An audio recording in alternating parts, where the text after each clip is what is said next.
Hoy día estamos reunidos para la presentación del libro de Anaïs Marshall sobre la agricultura globalizada y las dinámicas socioambientales en la costa peruana, que es un libro que ha sido resultado de su investigación doctoral.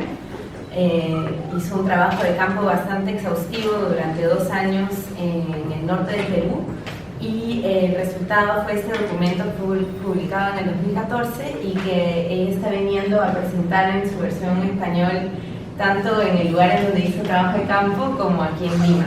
Entonces, para el grupo interdisciplinario de investigación en conflictos y desigualdades sociales, que tenemos el placer de organizar esto hoy día, es realmente, nos da mucho gusto poder compartir un trabajo de tanta calidad. Entonces, esta noche le pedimos a Alex Diez, el jefe de departamento, que además ha trabajado mucho en zonas aledañas, en la propia zona, que comente este trabajo, y tendríamos a Anaïs presentándolo durante alrededor de media hora, y luego a Alex con un comentario y pasaríamos a hacer las preguntas de la sala. Entonces, el espíritu de las reuniones que hemos estado teniendo en el grupo es de diálogo y de un espacio, ¿no?, que representa un poco esta mesa, ¿no? Es más bien horizontal y nos interesan mucho sus preguntas, y yo creo que es también de interés de Anaïs de escuchar una perspectiva peruana, ¿no?, de su trabajo, ¿no?, que es lo que tuvimos anteriormente con otros trabajos exhaustivos de investigación. Entonces, sin más, te doy la palabra y muchas gracias por estar con nosotros. Gracias. Buenas tardes a todos.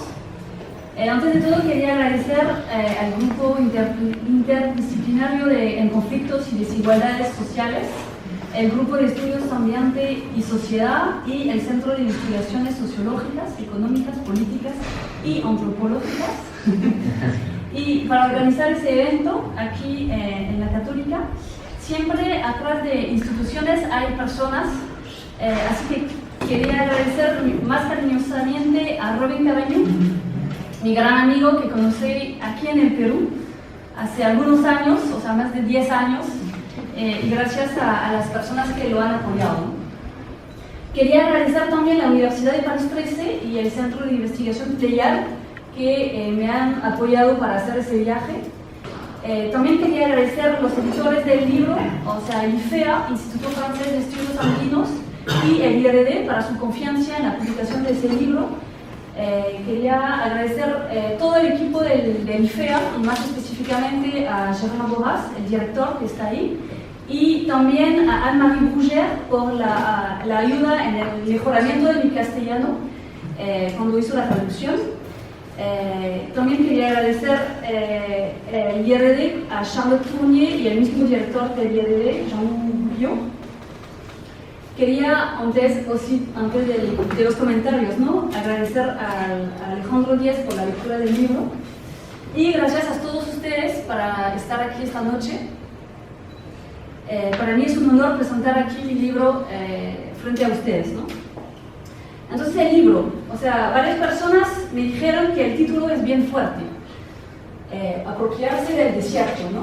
Por eso me parece importante explicar cuál fue el objetivo de ese trabajo y cuál es el contexto. Este libro es el fruto de una tesis, para pasarnos,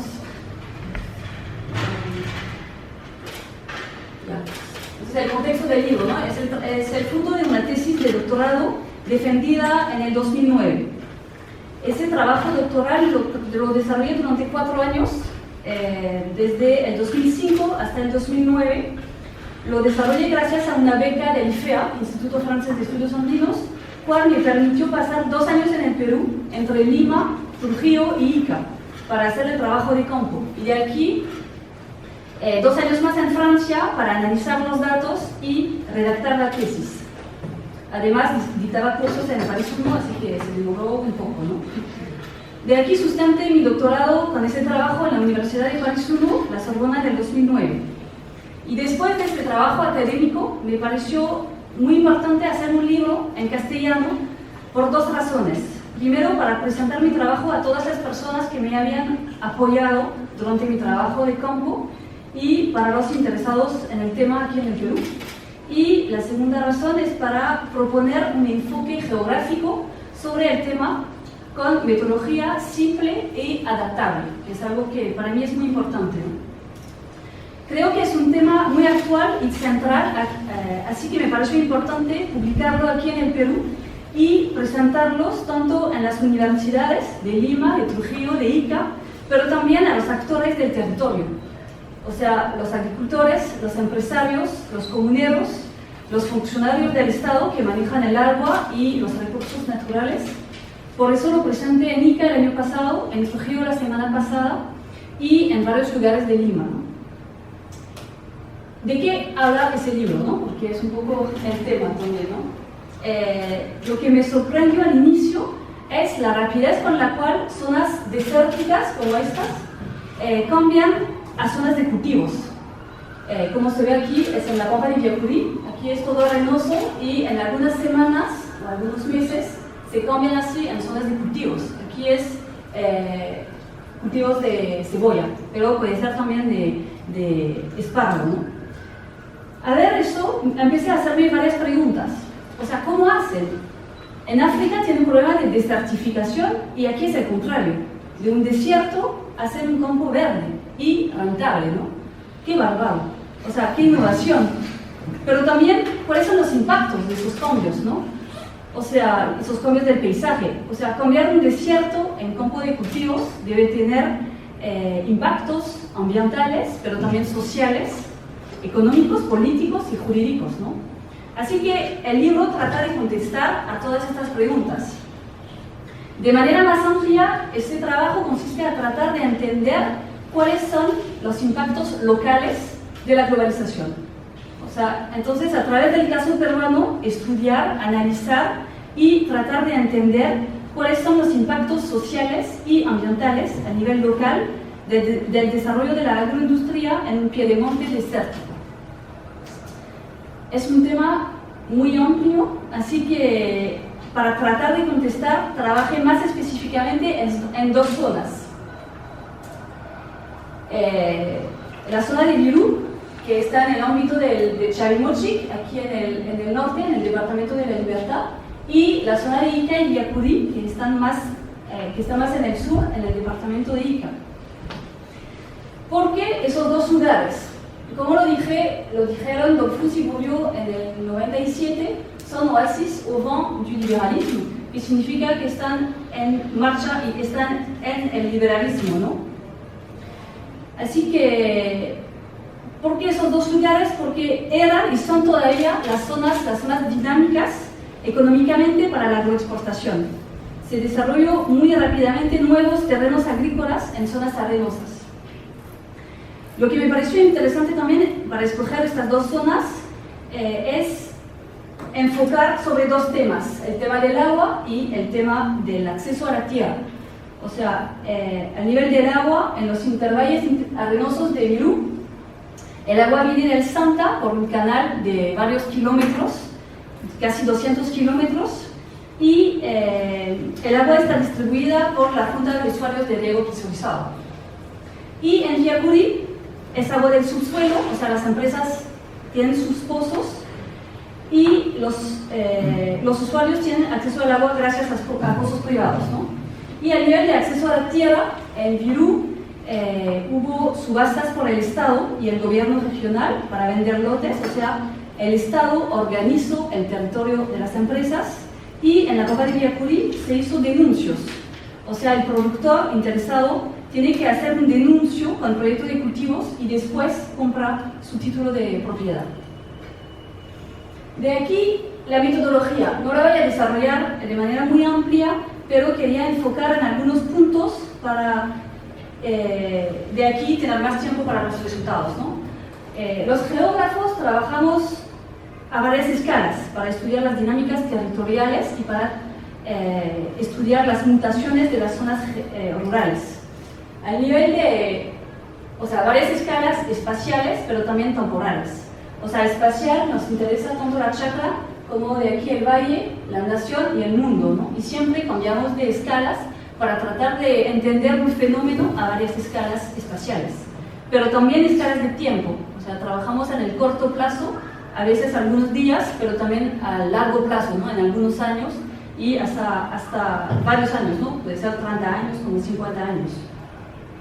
Y también lo que nos interesa y lo que a mí me interesa es tanto las percepciones de la gente como, o sea, de los agricultores, la población y las autoridades, como los cambios económicos, sociales y ambientales, o sea, dinámicas del territorio. Entonces, mi metodología es enfocarme sobre la confrontación entre las percepciones de la gente y las dinámicas espaciales, o sea, los discursos y la realidad, y tratar de confrontar un poco estos resultados y mapearlos. Eso es un poco lo que me interesa, ¿no? Así que por eso usé varias herramientas.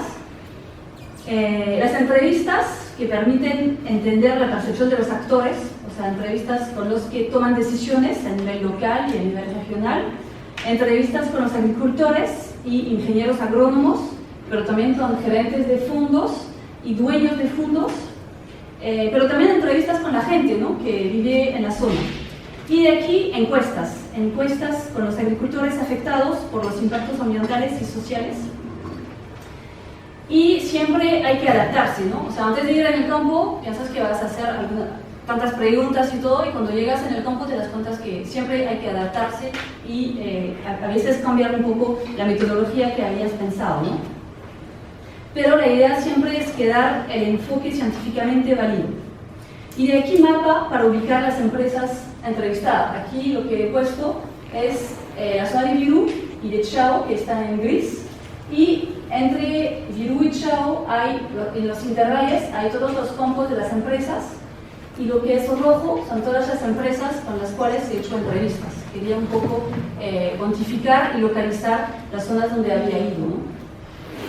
De aquí observaciones del paisaje a diferentes escalas de tiempo, o sea, por ejemplo, arriba, son dos imágenes con un año de diferencia, dos fotos, se ve la duna atrás para ubicarnos, y se ve muy bien que el pueblo de la Nueva Esperanza en un año se densificó bastante, ¿no?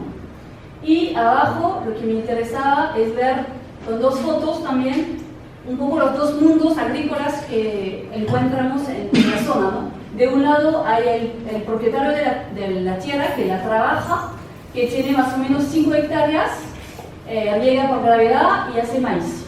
Y del otro lado tenemos, no hay el dueño no trabaja la tierra, son obreros agrícolas, no se ve el límite de la parcela, es mucho más grande, mucho más amplia, y es cultivos de espárrago y se riega por sistema de goteo, ¿no?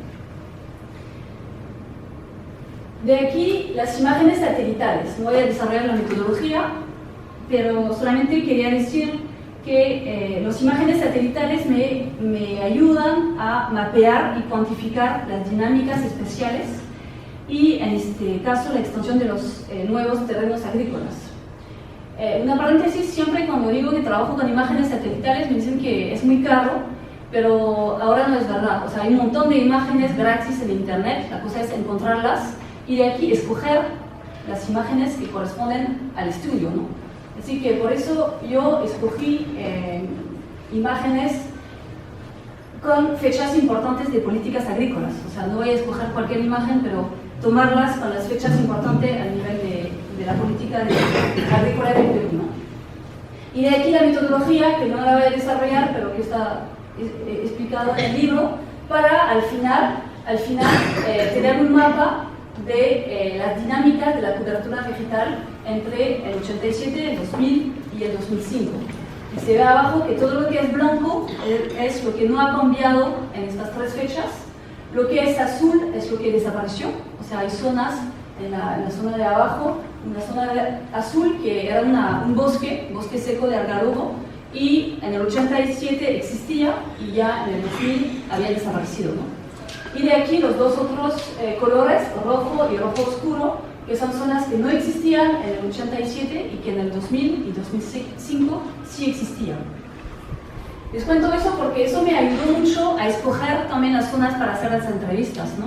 O sea, cuando veía una zona que había desaparecido, me fue a ver a la gente que vivía aquí, a los agricultores, a los campesinos y hablar con ellos. Y también en las zonas que habían aparecido, tratar de ver, pero también en las zonas donde no hubo cambio, ¿no? Para tratar también de entender un poco qué pasaba en estas zonas, por qué no había cambiado, ¿no? Y al final, el sistema de información geográfico para tratar de mapear todos los resultados de las entrevistas, de las observaciones de campo, de las imágenes satelitales. Entonces, incorporar todos los resultados para mapear los procesos y tratar de entender su lógica espacial, que como geógrafa es lo que me interesa, ¿no? Y también, lo que decía un poco antes, confrontar los resultados. O sea, las percepciones es complicado mapearlo, ¿no? Porque la gente te dice, sí, el límite es por ahí, ¿no? Y de aquí tú tienes que hacer una línea directa, ¿no? Así que es complicado y eso me interesaba también ver un poco la diferencia entre la herramienta que tienes y los datos que te dan y tratar de mapearlos. Entonces, los resultados. Primero hizo mapas y síntesis para tratar de explicar la organización del territorio en las dos zonas que me interesaba, o sea, la zona de Ica y Villacudí y la zona de Virú. Y haces de manera simple tratar de caracterizar estos dos territorios con temas especiales, ¿no? Análisis espacial, ver cómo es en el Valle Viejo, cómo es en los intervalles o en las pampas. De aquí, análisis diacrónica, de un lado la evolución es antigua, lo que hemos visto con las imágenes, y del otro lado la evolución es mucho más recién. Sistema de riego, de un lado hay gravedad, inundación, del otro lado hay goteo. Producción y mercados, de un lado hay cultivos tradicionales, con el maíz, la caña de azúcar para el mercado local, y del otro lado cultivos no tradicional, o sea, con espárragos, cebolla, ahora es arándanos, y mercados mundiales. Y a nivel de tenencia de tierra, de un lado es pequeños propietarios que tienen su terreno de su papá o de su abuelo. Y sí. Para sacar una mochila, una señorita. Es de color verde. Ya, y del otro lado, o sea, empresas, ¿no? Y entonces eso era un poco para empezar, ¿no? O sea, para empezar mi trabajo, y con este que parece muy dual, vi que es mucho más complicado, ¿no? O sea, que no hay dos mundos así al lado del otro, pero que hay un montón de interacciones entre los dos, y es lo que voy a desarrollar ahora. Primero, los impactos sociales. O sea, a nivel económicamente hay creación de empleos, o sea, como obreros en el campo, pero también en las empresas de empaque, pero también creación de trabajo como agrónomos, como técnicos de sistema de riego, etcétera, etcétera. O sea, un montón de empleos, ¿no? Socialmente hubo bastante migraciones de trabajadores, ¿no? De la sierra cercana, de Trujillo, de Ica, pero también de sierras mucho más alejadas, ¿no? O sea, en Ica, por ejemplo, hubo gente que venía de Puno, ¿no? O sea, van a buscar gente de Puno para trabajar en la zona de la Pampa de Villacudí.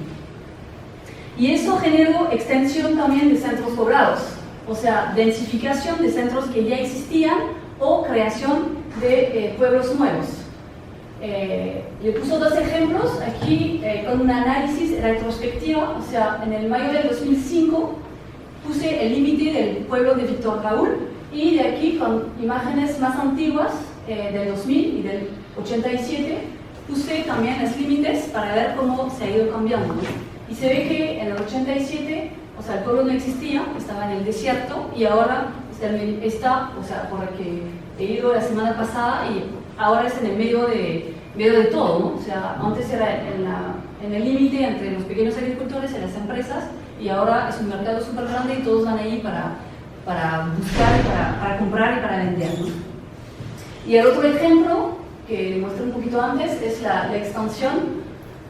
O sea, eso es un pueblo que no existía en el 2003, y en el 2005 los pobladores han invadido la tierra y poco a poco se han instalado, ¿no? O sea, el Estado no le han apoyado, ellos mismos se han hecho el cloacal, y de aquí han llevado el agua y todo, o sea, ellos se han organizado y han hecho su propio pueblo, ¿no? Y de aquí la tenencia de tierra, o sea, el acceso a la tierra, claro, por un lado es subasta, por el otro lado es denuncio, pero lo que quería enfocar es el hecho de la concentración de la tierra. O sea, hay un artículo que salió en la revista Agraria que contaba un poco eso, ¿no? De que ahora hay una concentración de tierra y que todos los terrenos vendidos por el Estado a las empresas de Chavimochic, antes era como 50 dueños, hace poco eran 15 y ahora son menos, o sea, son 7, ¿no? O sea, claro, tienen nombres distintos, pero ahora hay solamente 7 dueños, ¿no? Así que hay una concentración de la tierra y con eso viene la concentración del agua, ¿no? O sea, porque ahora, o sea, cuando tiene acceso a la tierra, el Estado se compromete a dar una cantidad de agua, ¿no? Así que el agua y la tierra están muy pegados, ¿no? Y lo que quería, o sea, también lo que me interesó son los contratos de alquiler. O sea, lo que pasó es que en el 2005, en el mercado mundial, había un pedido bien fuerte de la alcachofa. Así que en Chavimochic las empresas querían producir alcachofa, pero la alcachofa no crece en tierras arenosas. Así que había que encontrar terrenos más arcillosos para poder hacer alcachofa, ¿no? Así que las empresas poco a poco se han metido en los Valle Viejo para tener tierra de calidad para poder hacer la alcachofa, ¿no? Así que poco a poco los pequeños agricultores han alquilado su tierra a empresas que querían producir alcachofa, ¿no? Y lo interesante es que en el 2005 había tanta empresa que quería producir alcachofa que los pequeños han podido escoger las empresas con las cuales trabajaban, ¿no? Entonces escoger el contrato que era lo más interesante para ellos. Así que eso producía también un poco de mejoramiento para los pequeños porque ellos estaban más fuertes frente a la proposición de los contratos, ¿no? No lo voy a desarrollar aquí, pero lo que desarrollé en mi trabajo es que hay una lógica espacial de los contratos. O sea, las empresas no van a alquilar un terreno que está muy perdido, que está muy aislado, ¿no? O sea, siempre alquilan terrenos que están o cerca del agua o cerca de los medios de comunicación para más rápidamente extraer los productos, ¿no? Así que lo que poco a poco se dibuja en el valle es que hay zonas que son más dinámicas y que pueden alquilar sus terrenos y otras que son más aislados porque están más lejos de los medios de comunicación, ¿no? Y otro ejemplo que para mí este ejemplo es súper importante, que es el caso de la comunidad campesina San José, que lo que traté de mapear aquí es de ver cómo con la expansión del territorio de Chavimochic, la disminución del territorio de la comunidad campesina San José. O sea, la comunidad se encuentra aquí, donde hay el círculo rojo, entre el Valle Viejo y los intervalles, ¿no? Y entonces con entrevistas con los comuneros, de aquí trabajo en los archivos del PEC de Lima, pero también en el gobierno regional de Trujillo, y con las imágenes satelitales, traté de mapear el territorio de la comunidad y ver cómo poco a poco se iba reduciendo, ¿no?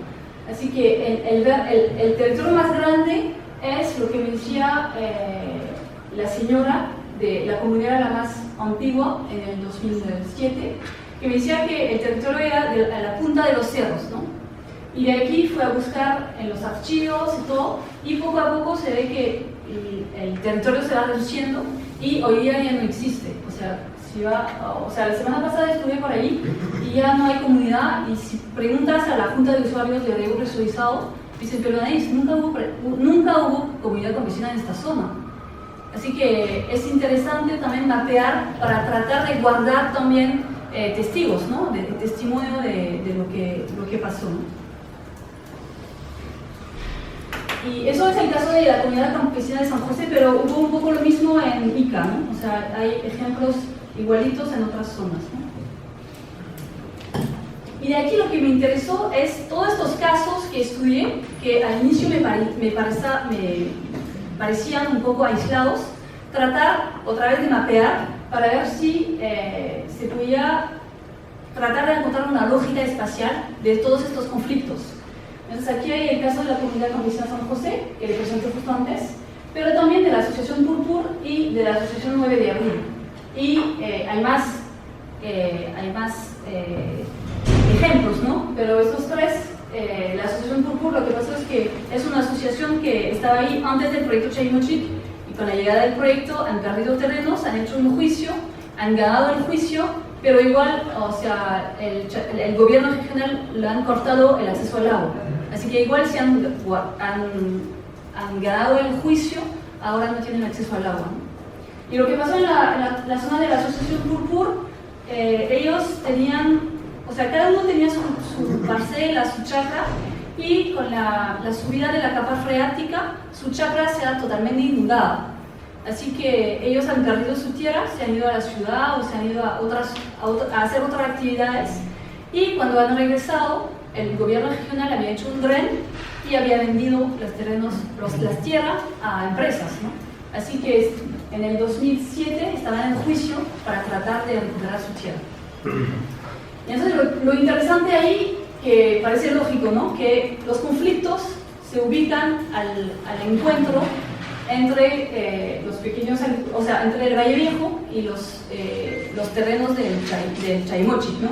Que no es muy fantástico como resultado, pero es interesante mapearlo, ¿no? Y de aquí los impactos ambientales, ¿no? En Virú hay un canal que regula el caudal del río que está ahí, se ve muy bien en el gráfico, ¿no? O sea, el gráfico, la parte azul es el caudal natural, donde se ve que en varios meses del año hay escasez de agua, y lo que es gris es el caudal que viene gracias al canal madre de Chaymochil, ¿no? Así que se ve que ahora los agricultores tienen acceso al agua todo el año. Así que han dejado usar sus pozos para disfrutar del agua del canal Chaymochil, ¿no? Pero eso generó la subida de la capa freática y la pérdida de terrenos. Primero aquí en la parte de la derecha fue en una chacra, y el señor me enseñó que su terreno al inicio el agua afloraba, y algunos meses después el agua estaba, o sea, era una laguna, ¿no? Así que quería saber un poco si este caso era aislado o si era algo que se puede encontrar en todo el valle, ¿no? Así que, como no soy geóloga ni hidrogeóloga, me acerqué a un ingeniero, el ingeniero Fredesvindo Vázquez, que había hecho un trabajo en el 87, en el 2000, y con él yo le propuse tratar de mapear de nuevo el nivel de la capa freática para ver cómo había cambiado. Y entonces es este trabajo, ¿no?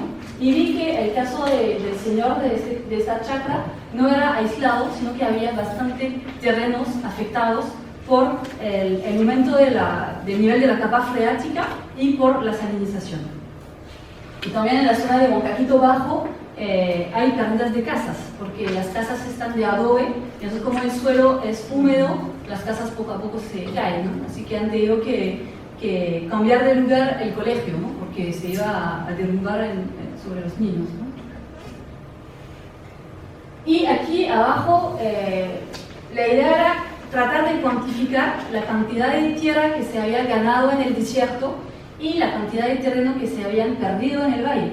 O sea, aquí se ve que hay como 9.000 hectáreas afectadas que ya no se pueden usar para agricultura, y del otro lado hay como 3.000 hectáreas que ya se pueden cultivar en el desierto.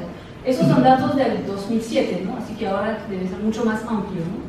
Pero para tratar de ver un poco, claro, se transforma el desierto, como le decía al inicio, ¿no? Se transforma el desierto en zonas verdes, pero al mismo tiempo se pierde un montón de tierras en las partes bajas, ¿no? Y de aquí el ejemplo de Ica y Viacuri, ¿no? Que es importante también tomar en cuenta otras experiencias, ¿no? Para hacer comparación y ver un poco cómo es en otros lugares, ¿no? También tienen problemas de irregularidad de las aguas superficiales. Se ve muy bien aquí que en los meses los más secos hay solamente el sector 1 que tiene acceso al agua. O sea, más vas abajo en el valle, menos tienen acceso al agua. Los agricultores, pequeños y grandes, cómo se adaptan y cuáles son las políticas, ¿no?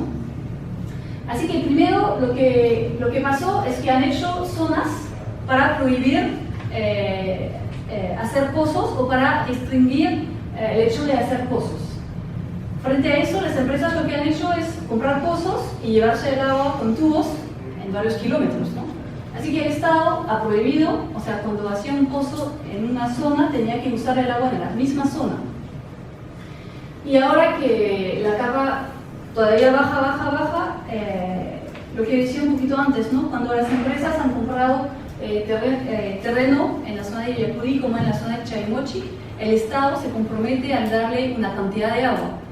Y ahora esta cantidad de agua las empresas no la tienen por el hecho de la escasez de agua. Así que las empresas van a ver al Estado y le dicen, hemos tenido un contrato, ¿no? Y el contrato ahora no se hace. Así que usted como Estado tiene que hacer un proyecto para que nosotros podamos tener acceso al agua, ¿no? Entonces, todos estos relaciones, interrelaciones, adaptaciones, me interesó mucho de ver un poco cómo se va avanzando poco a poco, ¿no? Y para acabar, las consecuencias socioambientales, ¿no? O sea, lo que le dibujé al inicio es un poco lo que hay en la parte de arriba, o sea, el Valle Viejo y los nuevos terrenos agrícolas, pero ahora con todas las entrevistas o trabajo de campo, las imágenes satelitales, se ve que es un poco más complicado y que más que Valle Viejo o sea, zonas de empresas, hay zonas atractivas que están metidas en el mercado mundial y que exportan, y del otro lado hay zonas aisladas, marginalizadas, afectadas por el sal, por la subida de la capa freática y todo. Entonces, el territorio no es el mismo, ¿no? Hay territorios ya incluidos en el mercado mundial y hay dinámicos donde hay un desarrollo, un tipo de desarrollo, ¿no? Y del otro lado hay zonas muy aisladas, muy afectadas, ¿no? Para concluir, o sea, hay similitudes en Virú y en Ica Villacurí, establecimiento temporal y permanente de los obreros, de trabajo, de empleos, desmantelamiento de entidades colectivas, degradación del medio ambiente, y hay especificaciones en la zona de Virú, es un desarrollo y una gestión más estatal o regional, y del otro lado es más inversión privada. El acceso de la fuente de agua es distinta. De un lado hay humedad y salinización y del otro lado hay agotamiento del acuífero. En este caso también es interesante ver el papel del Estado, ¿no? O sea, y las mutaciones generadas por decisiones políticas tomadas en los años 90, que todavía están en marcha, ¿no? Y quería enfocar en un punto que es que este desarrollo favorece más los actores más visibles en el paisaje y en el espacio, o sea, la agricultura intensiva individual en vez de la agricultura extensiva y colectiva, ¿no? Así que creo que algo importante es la gestión del agua tiene que ser pensado en el largo plazo, tratando de prever los impactos de los proyectos involucrando en el agua y la tierra, y los proyectos tienen que ser pensados entre todos los actores, o sea, pero tanto la parte urbana como la parte rural, porque ahora lo que está pasando en Trujillo también es que de un lado lo piensan a nivel rural y de otro lado lo piensan a nivel urbano, pero la fuente es la misma, ¿no? Y también en la parte alta y las minas también, ¿no? Así que hay que pensarlo también entre parte baja y parte alta, con concertaciones, con foros, con debate. O sea, se puede pensar que toma más tiempo hacer todo eso, pero creo que para una gestión integral y equitativa de los recursos hídricos, creo que vale la pena. Muchas gracias.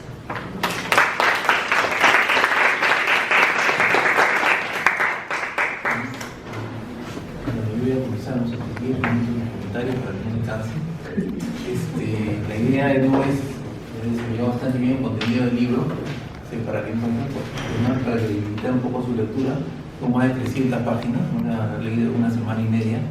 Afortunadamente tiene muchos gráficos, mapas, etcétera, se lee muy rápido, no está bien escrito, se entiende bien, ¿no? Entonces, y quisiera destacar algunos cuantos temas de contenido, pero sobre todo contrastarlo con otros trabajos sobre estudios y para qué y qué tipo de lectura se le puede hacer desde una perspectiva que no sea solo geográfica, ¿no? O sea, una primera cosa que quisiera decir es que, vamos a decir así, ayuda y contribuye. Quisiera poner sobre la mesa la contribución de los geógrafos franceses que han trabajado bastante sobre el territorio peruano. O sea, yo recuerdo de lo primero que leí el norte, una versión general, fue la región costeña del Perú septentrional, de Durán de Lavaux, luego de espacio andino, el trabajo de Lea, de Benítez Plie, de Mazurek, que no es geógrafo, pero vamos a meter el mismo paquete, pero también hacía mapas, ¿no? Y este tipo de espacio de contribución me parece interesante que en los 3, 4 décadas que han ido trabajando han sido realmente un aporte para el conocimiento desde la perspectiva, vamos a decir, del espacio, cosa que aquí hacemos poco, porque tampoco tiene muy pocos geógrafos, ahora hay un poco más, pero había antes muy pocos, ¿no? Entonces, el texto tiene una serie de elementos metodológicos que además son explícitos, ¿no? Dice usar cosas, entrevistas, y entonces podría ser utilidad para estudiantes que tienen una forma de aproximarse al espacio de manera completa y saben por qué uso qué cosa. No voy a entrar en detalles técnicos, con qué tipo de filtro, no sé, con qué fotografía, que en fin, me parece muy interesante y entretenida, quizás no lo voy a hacer nunca, entonces lo entiendo a medias, entonces no es un tema que quiero destacar, ¿no? Entonces lo interesante es que nos muestra el desarrollo de dos valles en términos de espacio, ¿no? Marcando este contraste que ya presentó bastante bien entre esta actividad agrícola tradicional de Valle Viejos, ¿no? Y esta actividad de nueva agricultura, ¿no? En los intervalles, que es el gran fenómeno que trabaja y que además no es propio solo de estos valles, ¿no? Se puede encontrar de la misma manera en otros valles, ¿no? En Majes, Piura, en Lambayeque, etcétera, donde están dando exactamente, ¿no? Muy aproximadamente el mismo fenómeno, ¿no? De ampliación de espacios agrícolas sobre espacios de antiguos valles. Por lo tanto, no es un trabajo de dos casos aislados, sino muestra una serie de procesos que están en curso, ¿no? Y lo muestra bastante bien, pone ejemplos, varios tipos de desarrollos internos, microprocesos en el interior, ¿no? Las similitudes de los manejos del agua, pero también las diferencias, ¿no? Ejemplos específicos para cada tipo de contrato y sobre todo, ¿no? Las formas de articulación entre estas dos formas de manejar el espacio, ¿no? Y las consecuencias ambientales que tiene esto, sobre fenómenos que además muchos escuchan, ¿no? Pero no entiendan bien que son estos temas de salinización, desertificación, etcétera, que se muestran que son fenómenos que aparentemente son muy distintos, pero pueden tener el mismo, vamos a decir, el mismo origen. O sea, todos los que hemos trabajado en zonas de valles norteños sabemos que mucha agua significa mucha sal. Entonces, por lo tanto, el agua tiene de por sí una serie de efectos nocivos sobre ciertos espacios cuando existe sobreabundancia de agua. Dicho esto, quisiera empezar a poner algunos temas que me parece interesante e importante destacar y confrontar, ¿no? Frente a otro tipo de evidencia, ¿no? Una primera cosa que yo sí he hecho un poco en déficit, en falta, y que en realidad no es que el trabajo tenga que hacerlo, pero que si sumamos esta información, la cosa se mira de otra manera, ¿no? O sea, estos proyectos se insertan en sociedades que también están cambiando, ¿no? Entonces, los espacios antiguos en los cuales de los valles eran sociedades en las cuales eran ciudades más pequeñas, sociedades regionales casi locales, ¿no? Que tenían una importante élite dueña de tierras, ¿no? Y un grupo grande de campesinos que trabajaban, etcétera, ¿no? Pero en un Trujillo y en una Ica, ¿no? Que eran, pues, digamos, pueblos, ¿no? Y que en los últimos 30 años, que es el periodo en el que esas estudios se han convertido en ciudades, ¿no? Y que han cambiado buena parte de las dinámicas, ¿no? Espacios de generación de servicios, mucha mayor población, ¿no? El espacio de la agricultura también se ha reducido, porque a pesar de que ahora hay mucha más gente, la agricultura en términos de peso específico de población es menor de lo que era antes en porcentaje, no en cantidad de gente, ¿no? Y entonces el peso y la dinámica de lo agrario es distinta en los mismos espacios, ¿no? Y eso es un tema que cambia un poco la interpretación de lo que era antes a lo que es ahora. Entonces la población también diversifica sus actividades, ¿no? Y eso tiene consecuencias y además marca, yo diría, también algunas diferencias entre los dos espacios, ¿no? Entonces, por ejemplo, en toda la zona de Ica hay un gran desarrollo del trabajador agrario eventual, ¿no? O sea, pero también hay un desarrollo en el cual la actividad agraria, incluso en las zonas de valle, retrocede como al que se convierte en actividad secundaria. Cosa que pasa también en el norte, pero en menor medida. Es decir, los agricultores de Ica son cada vez más, o sea, dependen cada vez más de su ingreso no agrícola, ¿no? En tanto que en las zonas norteñas el ingreso agrícola sigue siendo muy importante. O sea, no es que tengan solo ingreso agrícola, también tienen otros ingresos, ¿no? Pero el ingreso agrícola es una cosa importante en la lógica de la reproducción de las familias, ¿no? Pero el trabajo muestra una serie de otras cosas que son muy interesantes, ¿no? Y tienen que ver, por ejemplo, con la reaparición de algo que en el Perú había desaparecido después de la reforma agraria, y es el desarrollo de un proletariado agrícola. O sea, en la época de las haciendas había una población que nunca fue completamente proletaria, porque siempre mantenía la tierra, entonces era una población que trabajaba en materia en todas las haciendas. Pero ahora tenemos, ahora sí, ¿no?, en medio de la nueva agricultura, ¿no?, un desarrollo de un proletariado agrícola, ¿no?, y en la cual los asentamientos urbanos, ¿no?, ya no son lo que eran antes. O sea, antes los asentamientos urbanos eran pequeños núcleos de población asentados que vivían de la actividad agrícola. Entonces ahora hay pequeños núcleos que viven solo de la actividad agrícola, ¿no?, y necesitan una serie de otros servicios que ellos no producen, ¿no? Entonces, por ejemplo, Víctor Raúl es un pueblo de esto, o sea, de gente que vive de la agricultura y usa el pueblo como un pueblo dormitorio, donde la vida es una vida muy, muy precaria también, ¿no? O otros sitios como Ciudad de Dios, que son espacios también creados que tienen la misma, el mismo tipo de función. O sea, asistimos a este espacio de creación y de expansión de la agricultura sobre espacios diferentes de los valles viejos, genera una serie de nuevos asentamientos, ¿no?, que la relación entre el residente, ¿no?, y el trabajo y la propiedad de la tierra es completamente distinta a la que era antes. Porque nos deben unos cuantos trabajadores de hacienda, pero muchos de los residentes eran dueños o accedían a una pequeña parcela de la que más o menos trabajaban, ¿no? Y había varios asentamientos permanentes, eventuales, de gente que venía de las tierras, asentada temporalmente, y poco a poco su aspiración era tener tierra. Entonces ahora los nuevos no van a tener tierra.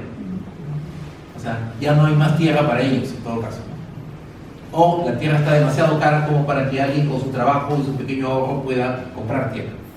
Entonces, por lo tanto, esta nueva población está condenada a ser proletariado, ¿no?, porque no va a tener capacidad de adquirir el capital suficiente para convertirse, por ejemplo, en agricultores propietarios, ¿no? Entonces, las dinámicas en términos de la población frente a esta relación de tierra es bastante distinta, ¿no? Entonces, y eso marca que haya estos poblados, y en este espacio, por lo menos ya no conozco, pero el grado de delincuencia que hay en los valles del norte, o sea, en Víctor Raúl, en Ciudad de Dios, en Nuevo Chao, es impresionante. O sea, de un grado de precariedad y de inseguridad realmente increíble en este espacio donde, dentro de todo, ¿no?, se ve que hay riqueza, ¿no?, pero unos trabajadores que ganan sueldos mínimos, etcétera. Entonces, que están igual que en Ica. Entonces, en Virú vemos lo mismo que en Ica, o sea, pleno empleo, ¿no?, en condiciones de sobrevivencia, ¿no?, o sea, desde el punto de vista de los pobladores.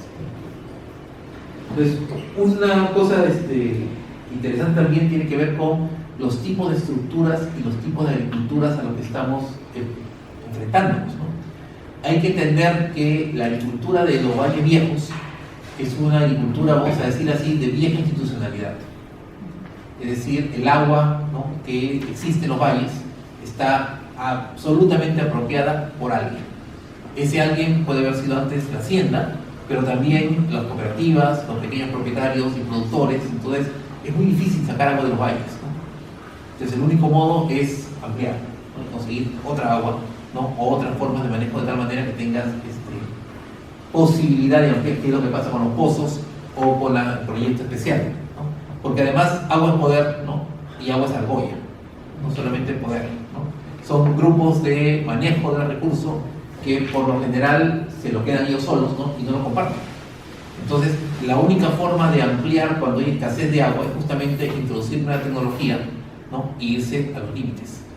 Y eso hacen las empresas, pero también hacen los pequeños propietarios sin tierra que consiguen un pequeño capital para armar un proyecto, como en otros valles en los cuales la frontera agrícola se expande, no porque haya grandes empresas, sino porque pequeños, jóvenes, hijos de propietarios de tierra de valle que no tienen ni una gota de agua, ¿no?, consiguen un poco de cuota de agua excedente y con esto hacen su pequeña pocita, ¿no?, y su río por goteo, y pueden sembrar uvas en los bordes del valle, ¿no? a mucho menor escala, que es parte de lo que ha pasado, por ejemplo, en buena parte de los valles de Arequipa, ¿no? En el sur de Ica. Entonces, que hay una ampliación de la frontera agraria por pequeña inversión, por la vía de inversión del Estado o de ONGs, ¿no? Y un pequeño capital, ¿no? Para poder hacer pequeñas parcelas que amplían y hacen exactamente lo mismo, sobre terreno mismo, pero no es solamente por disponibilidad de agua, también porque el agua del valle no es fácilmente compartida, ¿no? Entonces, lo interesante también de este nuevo fenómeno es que tenemos una junta de regantes, ¿no? De agua, de proyecto, de riego, ¿no? Que cambia completamente la estructura porque funciona de manera distinta. Entonces, cuando uno, comentaba en la entrada, uno va a la oficina de la junta de regantes de riego centralizado y vas a la junta de regantes de riego tradicional, ¿no? Y ves el contraste entre las dos agriculturas, ¿no? Una que muestra este poder, vamos a decir, precario, mal manejado, etcétera, y además muy conflictivo, mientras encuentras otra forma que es absolutamente regulada, se pasa por el dinero, etcétera, pero más o menos funciona bien. Entonces hay un grado también de eficiencia en los manejos de recursos que no es del todo despreciable en el análisis, ¿no? Después, escuchando por los comentarios, quería decir que la gente que decía que la comunidad de San José no existía tenía razón, ¿no?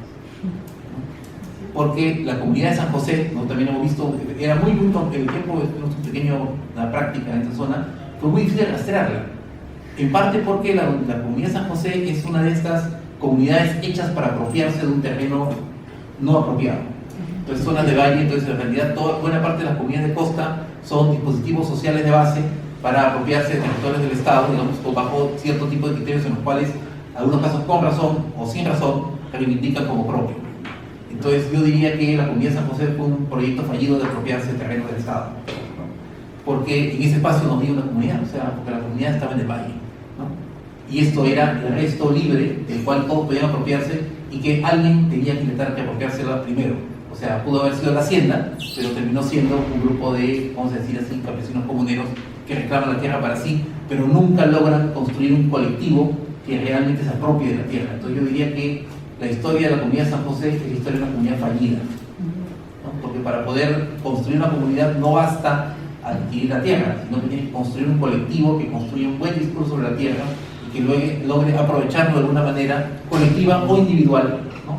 Que, vamos a decir así, le da continuidad histórica a esa invención que en esos casos llamamos comunidad. Entonces, en el caso de la comunidad de San José, es una muestra de cómo nunca termina de cuajar la comunidad. Entonces, ese terreno está en medio, ¿no? Y de pronto se la apropia más fuerte, ¿no? Entonces, y eso tiene que ver con algo que está presente en todo el texto. Bueno, antes de eso, quizás para que quería cerrar con eso. Otra cosa que me parece muy interesante a trabajar y analizar es lo que podemos decir el desarrollo de una nueva agricultura de contrato, ¿no? De múltiples tipos de contrato, porque lo que se contrata no es solamente la tierra, se contrata el trabajo, se contratan los servicios, o sea, hay un cambio de reglas de juego, ¿no? De la forma de manejar, vamos a decir, las cosas agrarias, ¿no? Que se da de manera cíclica en el Perú desde fines del siglo XIX, ¿no? O sea, ha habido varias oleadas de cambios de formas de contrato, que de alguna manera desaparecen o se disminuyen mucho con la reforma agraria, ¿no? Que hace como si los contratos no existieran, nunca dejaron de existir en realidad, ¿no? Pero el post-reforma agraria desarrolla una nueva gama, un nuevo tipo de contratos muy amplios, ¿no? Que todos ellos tienen la misma característica de que favorecen a los grandes y perjudican a los chicos, ¿no? O sea, todos están hechos bajo las mismas lógicas en las cuales el que siempre gana es el que tiene más poder, digamos. No son contratos equilibrados ni construidos con personas que tienen las mismas condiciones para negociar, ¿no? Entonces nos muestra cómo todos los tipos de contratos, no importa si es por la tierra, por el servicio, o por el producto, o por el trabajo, ¿no? Es el más grande, el que siempre corre menos riesgo y saca los mejores beneficios. ¿Ya? Puede decirlo muy fácil, ¿no? Y por último, para cerrar los comentarios, que ya me excedí en 10 minutos, es que proceso de expansión de la tierra es de alguna manera más de lo que ya hemos visto antes. Es solamente que de otra manera, ¿no? La forma como los valles de la costa se expanden entre fines del siglo XIX y comienzo del siglo XX sobre nuevos territorios, ampliando la superficie agrícola e incorporando nuevas tierras de agricultura, básicamente para exportación y venta, ¿no? Al mercado internacional, ¿no? Es por la vía de la innovación tecnológica y desarrollo hidráulico, ¿no? Todos los proyectos de irrigación lo que hicieron fue exactamente eso. Y todos los medios de irrigación, salvo unas cuantas excepciones donde permitieron unos cuantos medianos, estuvieron hechos para los grandes propietarios, ¿no? Para diferentes formas de hecho al comienzo las primeras formas de irrigación eran absolutamente privadas, ¿no? Y todas estas favorecían a estas ex familias de hacendados casadas con migrantes emprendedores europeos por general, ¿no? Que expandían, ¿no?, en la frontera agrícola, ¿no?, más allá de lo que cultivaban los valles, con formas de agricultura más tradicional, ¿no?, más precaria también, más orientada al autoconsumo, ¿no?, incorporando nuevas formas, nuevas tecnologías, nuevos productos, ¿no?, y de alguna manera incorporando de manera subordinada, pero al mismo tiempo vía transferencia de tecnología, a los pequeños productores que poco a poco se van insertando a esta nivel. Entonces eso pasó, por ejemplo, con los productores de algodón país, ¿no?, de ciclo de 6 o 7 años, ¿no?, versus la forma de agricultura del ciclo anual con algodón, o cómo se reemplazaron los antiguos cultivos de pañebar, ¿no?, por cultivos de caña, ¿no?, y ampliando frontera agrícola, tomando la tierra, expandiendo la tierra, solamente que se hacía sobre los valles, ¿no?, y se hizo sobre este crecimiento, y de hecho esa expansión creó los valles, amplió los valles a lo que eran antes, ¿no?, porque los valles antes eran mucho más precarios, ¿no? Entonces lo que estamos haciendo es construyendo una nueva lógica de valle. Entonces ahora el valle es mucho más amplio, o sea, los intervalles van desapareciendo, los intervalles son solamente unas formas de tierra que todavía tiene agua, ¿no?, y que va convirtiendo gran parte del desierto en una zona cultivada, ¿no?, que es apropiada por alguien. Gracias.